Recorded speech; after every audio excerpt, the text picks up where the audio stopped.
Hello and welcome to this bite-sized Bible study.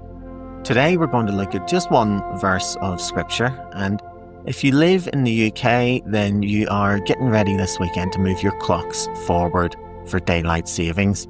And it's with that in mind that I've been looking at some verses this week, and I want to read to you Isaiah chapter 5 verse 20, and it reads as follows.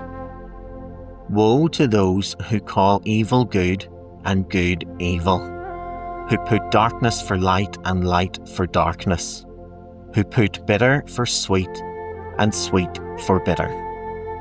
Now, this verse was originally written to the Hebrews, to God's people, and it was a warning of the consequence of sin.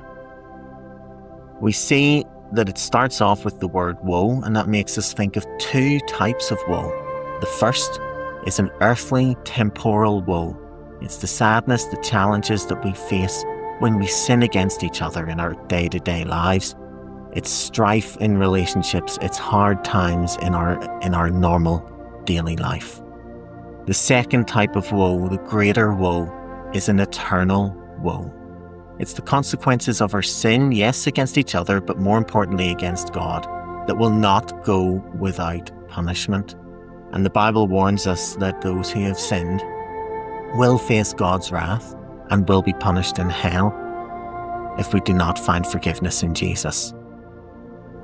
But what was their sin?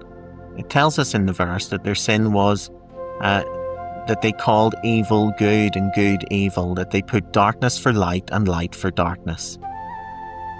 They put bitter for sweet and sweet for bitter. It doesn't sound that bad, but when we think about it, it's a moral relativism that wants to take God's order and deliberately manipulate it and change it. Friends, there is no such thing as moral relativism. God has an order and God has a way. He tells us in His Word how we should live, and if you're unclear as to what that means or looks like, I would ask you to search the Scriptures. Certainly reach out. I'd be more than happy to have a conversation. But it is my prayer for each of us that as we change our clocks, that we would walk in the light this week. We would walk in God's truth. Remember to change your clocks forward.